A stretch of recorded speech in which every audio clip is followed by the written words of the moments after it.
Assalamualaikum warahmatullahi wabarakatuh. Alhamdulillah, alhamdulillahilladzi asra bi asrarihi bi anwaril wifaq wa jara baina qulubal khaifina alaihi alwajal wal ishfaq. Wa sallallahu wa sallama ala sayyidina Muhammad sayyidil khalqi ala al-itlaq. Allahumma salli ala sayyidina Muhammad salatan tuhassinu bihal akhlaq wa tuyassiru bihal arzaq wa tadfa'u bihal mashaq wa tamla'u bihal afaq. Salatan min ayyamid dunya ila yaumid talaq. Seluruh sivitas akademika dari STKIP PGRI Situbondo, baik dari dosen, dekan, kepala unit maupun Bapak Rektorat Agus Miftahus Surur, Bapak Pembina, Bapak Ketua Yayasan yang saya sangat menghormati, Ibu Ketua Yayasan.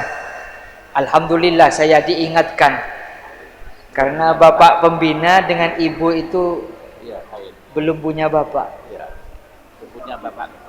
Belum punya Bapak Ketua. Jujur ini. Allahumma salli ala Muhammad. Adik-adik sekalian, seluruh mahasiswa baik dari elemen-elemen BEM ataupun elemen-elemen organisasi kemahasiswaan yang saya sangat cintai, di hadapan Anda ada judul meneladani akhlak Nabi Muhammad sallallahu alaihi wasallam. Teladan itu adalah suatu gambaran yang kalau bahasa Maduranya itu ekadukei eteroh. Itu teladan. Jadi kalau ada Nabi Allah Isa dapat menyembuhkan orang yang punya penyakit kronis, Nabi Allah Isa itu dapat menghidupkan orang mati, itu tidak dapat ditiru. Makanya itu tidak dapat dijadikan teladan. Kalau Nabi Allah Hud dengan menyentuh besi itu kemudian menjadi lunak, sehingga segala teknologi mulai dari teknologi kapal itu adalah percontohan dari ilmunya beliau. Segala ilmu bangunan adalah dimulai dari Nabi Allah Hud. Itu juga tidak dapat ditiru, tidak bisa dijadikan teladan. Teladan itu adalah apa yang dicontohkan dan dikerjakan oleh Nabi, oleh orang-orangnya Tuhan, kemudian dapat diaplikasikan oleh semua masyarakat dan semua umat manusia. Itu namanya teladan. Allahumma shalli ala Muhammad. Ini saya agak memberikan kuliah. Makanya di Al-Quran itu kata-kata teladan itu ada dua. Uswah itu hanya ada dua.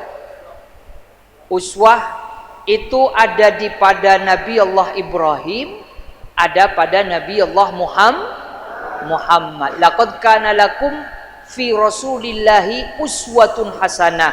Itu yang Muhammad. Qad kanat lakum uswatun hasanatun fi Ibrahim walladzina ma'ahu id qala liqaumihi inna bura'a'u minkum. Dua hanya. Di Al-Qur'an itu uswah, teladan itu hanya dua. Sedangkan yang kita wajib mengimani itu ada 25 Nabi. Allahumma shalli ala Muhammad.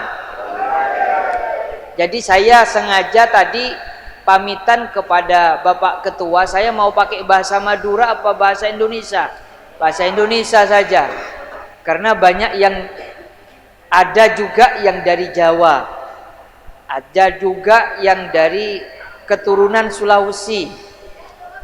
Jadi kalau masih pakai bahasa Indonesia ndak paham, Ya mungkin itu dari planet Mars itu. Allahumma sholli ala Muhammad. Sekali lagi, teladan itu adalah suatu percontohan dari orang-orangnya Tuhan yang dapat diaplikasikan oleh semua manusia, bahkan kalau bisa dibilang oleh semua umur. Jadi kita mengaji tentang Rasulullah itu mulai dari awal mula dilahirkan sampai meninggalnya, itu bisa saja semua keanehan-keanehannya dianugerahkan kepada umatnya. Contoh, saya contohkan. Di waktu Rasulullah itu dilahirkan ada cahaya, yang cahayanya itu dilihat oleh 4 orang yang menemani persalinannya Sayyidah Aminah. Cahaya itu menembus dari jarak kota Mekah sampai ke kota Busro yang ada di daerah Syria, di dekatnya Damaskus sekarang.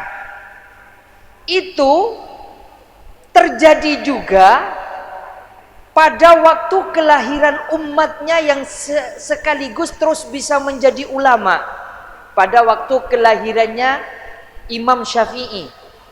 Pada waktu kelahirannya ada yang mengatakan kalau ada yang pernah ke daerah Sumeneb itu, di keraton itu ada suatu tempat yang bersejarah yang melahirkan berbagai tokoh orang Madura, namanya Bintara Sawot. Itu juga mengalami begitu. Makanya apa yang terjadi, kalau itu adalah suri tauladan, adalah sebuah percontohan yang bisa kita aplikasikan. Semoga tauladan-tauladan ini semakin kita mengerti, semakin kita memahami, sehingga kita mudah untuk membaca Rasulullah secara singkat dan kita dapat meneladaninya walaupun hanya sedikit-sedikit. Amin Allahumma amin. Rasulullah itu masa kecil yang pertama poinnya adalah yatim. Jadi kalau ada anak yatim, tidak ada mungkin yang yatimnya melalui perjalanannya Rasulullah. Rasulullah ini ayahnya meninggal umur 25 tahun. Sayyidina Abdullah meninggal umur 25 tahun. Beliau masih ada dalam kandungan. Dan di waktu beliau itu dilahirkan, umur 6, ada yang mengatakan umur 7 tahun ditinggal oleh ibunya. Kemudian pengasuhannya beralih kepada mbahnya Sayyidina Abdul Muttalib. Di dalam masa-masa kecilnya beliau itu banyak memang masa-masa yang bisa dibilang adalah masa-masa yang harus kita contoh. Apa? Beliau itu suka bergaul dengan masyarakat miskin. Beliau itu suka bergaul dengan anak-anak yang yatim. Beliau itu suka membantu para janda-janda yang sangat tua. Allahumma sholli ala Muhammad. Ini akhlak beliau semenjak kecil sekali. Makanya Anda lihat Rasulullah itu, andaikan tidak diberi wahyu oleh Allah, andaikan tidak menjadi nabi, kalau bahasanya orang situ Bondo, teka ada dia bupati tak ngakui PC detik. Kenapa? Dari anak muda banyak yang suka, dari orang kaya banyak yang suka, dari pejabatnya banyak yang suka. Tapi berhubung beliau itu diberi wahyu, akhirnya harus menentang arus yang sangat besar, kemudian beliau itu dimusuhi. Allahumma sholli ala Muhammad. Saya bercerita begini, saya urut secara singkat saja perjalanannya. Makanya tidak heran karakternya beliau mulai semenjak kecil yang terlatih, yang terdidik oleh keadaan, oleh sosial ekonominya, beliau itu kemudian mempunyai mental yang sangat teguh. Ada ceritanya mbahnya beliau Sayyidina Abdul Muttalib, ketika beliau masih kecil itu Mekah hampir 4 tahun dilanda tidak hujan. Kemudian beliau berdoa, wa abyadu yastasqal ghamamu biwajhihi simalul yatama wa ismatun lil aramili. Demi wajah bersinarnya cucu saya Rasulullah, ya Allah, saya memohon kepada Anda, turunkanlah hujan, dikarenakan cucu saya ini adalah orang yang simalul yatama, suka kepada anak yatim, sering bergaul dengan anak yatim, wa ismatun lil aramili, dan bergaul dengan para janda. Artinya sering membantu ekonominya para janda-janda yang tua. Ini akhlaknya beliau mulai semenjak kecil. Maka beliau semenjak itu dewasa, dan beliau itu, Allahumma sholli ala Muhammad, semenjak beliau itu dewasa, berpindah pengasuhannya kepada mbahnya, beliau mulai meniti karirnya dari menggembala domba. Cukup lama beliau menggembala domba. Kenapa kok para nabi ini rata-rata menggembala domba? Ini yang mungkin menjadi pelajaran. Tidak ada ma yakunu nabiyan illa ra'al ghanam. Karena domba ini, para hadirin, domba ini adalah hewan yang apabila tidak ada yang menjaga, domba ini akan keleleran kemana-mana. Jadi kalau ada Anda mengasuh domba, itu harus ada yang menjaga, mulai dari awal ngasih makan sampai selesai. Manusia itu begitu juga. Makanya STKIP PGRI ini, contohnya, andaikan seluruh dosen-dosennya ini sibuk di luar STKIP PGRI, yang satunya punya bisnis, yang satunya sibuk di dinas, Gus Miftah ini sibuk di pesantren, ndak ada yang ada di sini, ndak ada yang ro'al ghanam, ndak ada yang nunggoi STKIP PGRI. STKIP PGRI ini tidak akan pernah maju. Iya apa tidak? Kenapa? Manusia itu diciptakan oleh Allah tergantung dari pemimpinnya. Kalau pemimpinnya itu pandai mengasuh, mengasih, maka anak buahnya juga pun ikut. Ini terdidik oleh Nabi. Makanya Nabi itu mulai semenjak muda oleh Allah dikaruniai telaten kepada semua umat manusia, baik itu non muslim ataupun muslim, baik itu munafik ataupun tidak munafik. Allahumma sholli ala Muhammad. Ini adalah Rasulullah, gambarannya begitu. Semenjak Buddha itu menggembala domba, besar sedikit mbahnya meninggal, habis itu pengasuhannya berpindah kepada pamannya. Lah, di pamannya inilah kemudian beliau itu mulai berdagang. Makanya semua karir di dunia ini mungkin sudah pernah dilalui oleh Rasulullah. Bertani pernah, berdagang pernah, mempunyai hewan peliharaan pernah, sampai puncaknya menjadi pengasuh negara, menjadi komandan dari tentara, menjadi apa namanya kalau di sini ASN itu apa, menjadi pengatur aparat negara. Itu semuanya dilalui oleh beliau. Ada kitabnya Imam, Allahumma sholli ala Muhammad, yang mengarang tentang protap ataupun aturan-aturan yang dilakukan oleh Rasulullah selama menjalani negara. Jadi tata negara ala Rasulullah. Imam Al-Qattani punya kitab namanya At-Taratibil Idariyah. Dua kitab ini menjelaskan tentang tata aturan kelola negara ala Rasulullah. Jadi mulai dari anak yatim, menggembala, karir politiknya itu dilalui begitu. Tidak seperti zaman sekarang. Zaman sekarang itu ada guyonannya.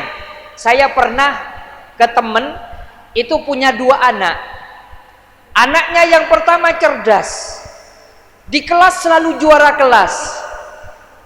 taat, rajin belajar. Kakaknya nakal, suka menipu orang tuanya, sering congocoh jangan. Akhirnya yang kakaknya itu dimarahi terus sama bapak dan ibunya. Apa kata teman-teman bapaknya itu? Jangan dimarahi pak anak itu. Kenapa? Itu calon pemimpin. Loh kok bisa? Itu adiknya yang belajar terus paling pol jadi dosen.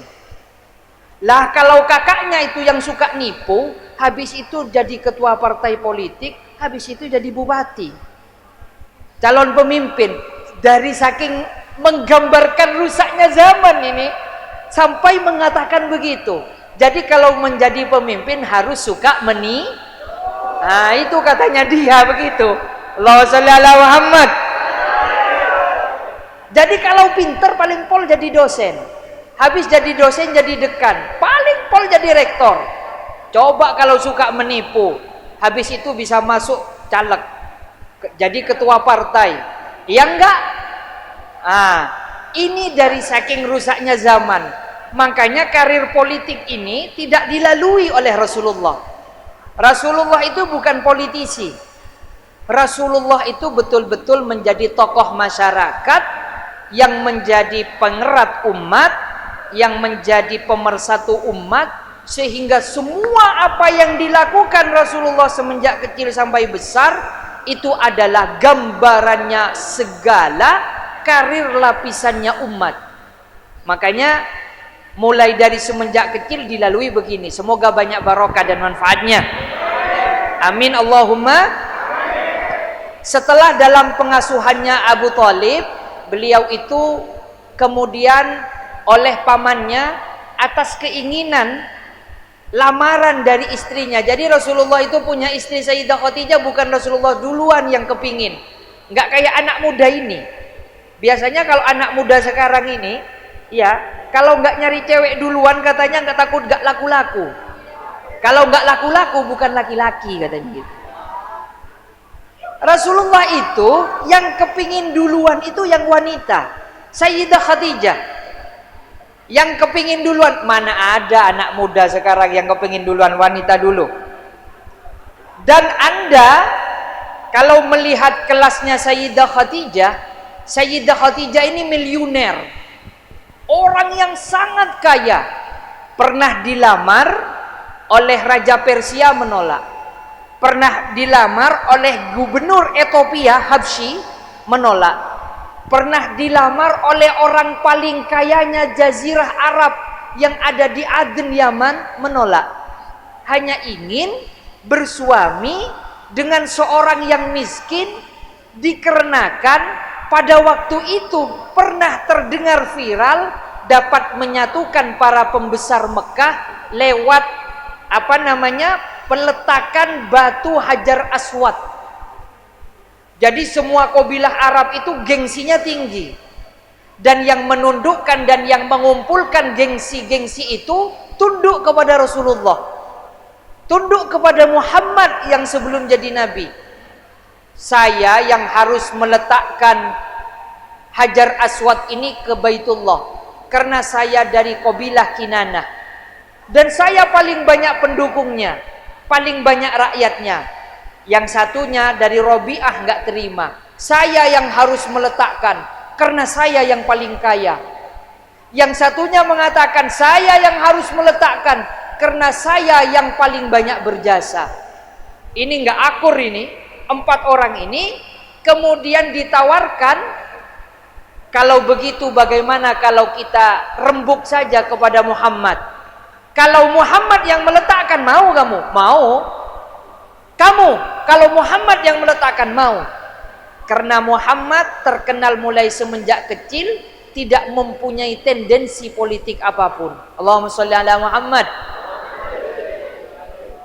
Akhirnya surban ini diletakkan Hajar Aswad di waktu itu. Di waktu itu, di zamannya Rasulullah dikatakan jahiliyah karena hanya soal peperangan sampai 27 tahun itu sebab anaknya unta. Jadi peperangan yang soal remeh itu bertahun-tahun dulu. Allahumma sholli ala Muhammad. Ini mic-nya memang nggak ngangkat, apa suaranya saya sudah habis. Mulai tadi pagi ini. Saya bercerita secara terus apa tidak? Enggak, kalau tidak saya berhentikan. Ini apa namanya, perjalanan. Jadi Anda melihat Rasulullah itu semudah itu sudah dipercaya banyak orang. Anda ukur, karena kebanyakan mahasiswa ini kalau diberi tanggung jawab gak mau, kalau diberi tanggung jawab lari. Iya apa tidak? Kalau tidak dikasih tanggung jawab, ada uangnya baru mau. Iya tidak? Ini apa namanya, kita melihat kepercayaan. Jadi semenjak muda Anda harus membangun kepercayaan publik. Anda harus membangun kepercayaan publik. Itu yang notes yang paling penting. Kalau semenjak muda sudah tidak dipercaya, sulit. Masa tua ini kita akan mempunyai karir yang cemerlang. Allahumma shalli ala Muhammad. Dikarenakan itulah Khadijah itu tertarik. Ada anak muda, miskin pun, yatim juga, tapi dapat meluluhkan para pembesar, dapat meluluhkan para pejabat, dapat meluluhkan orang-orang kaya. Akhirnya Khadijah lah yang memaksa ke pamannya agar melobi pamannya Sayyidina Abi Thalib untuk mau menikah Muhammad itu kepada dirinya. Caranya gimana? Caranya ini mulai dari bisnis dulu. Makanya awal ketemu di bisnis ini biasanya awet. Khadijah ini mempunyai haddam, mempunyai pembantu namanya Maisarah.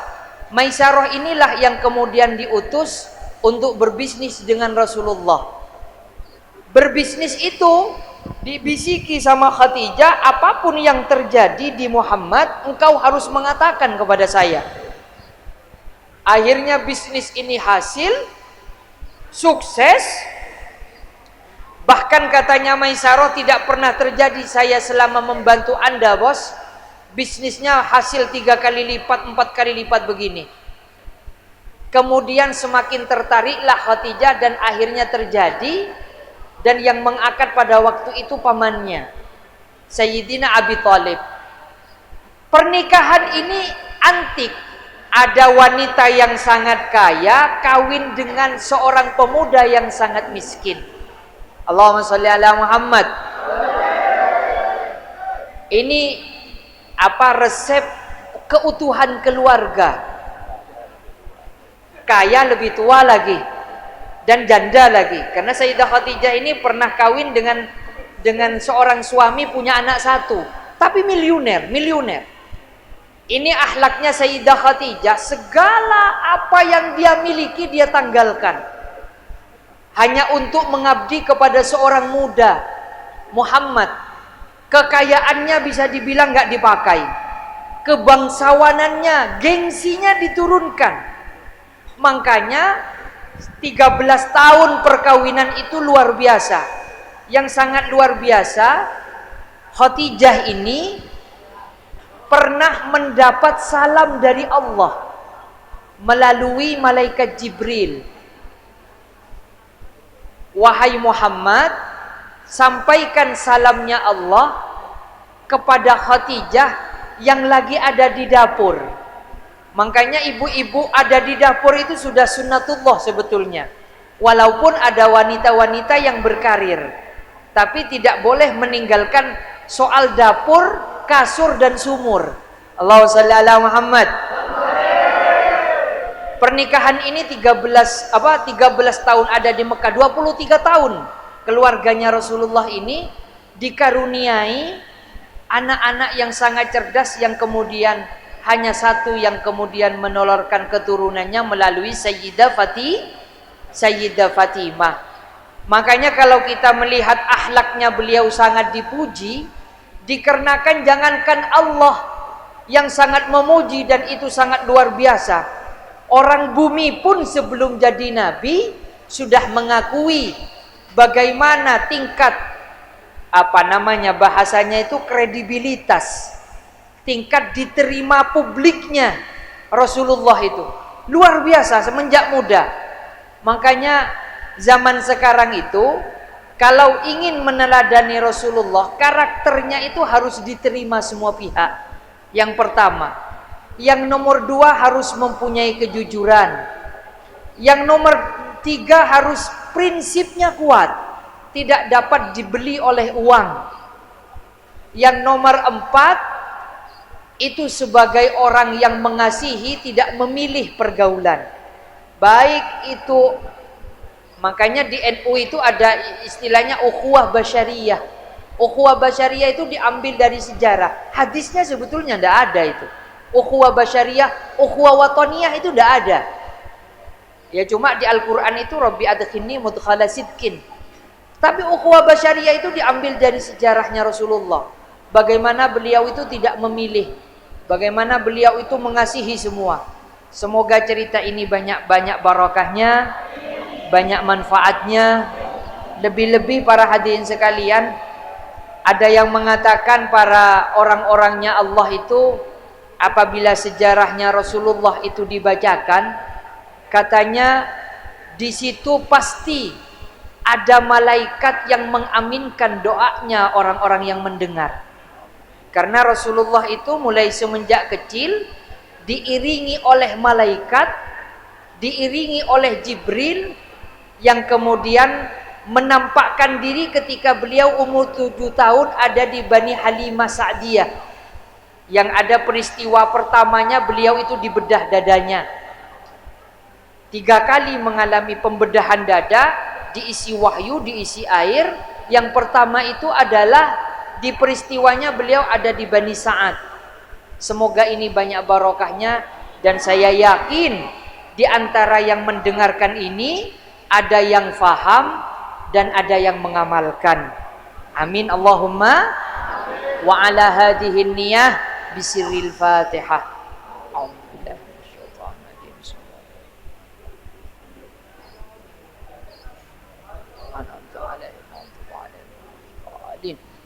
Wabillahi taufiq wal hidayah war ridha wal inayah.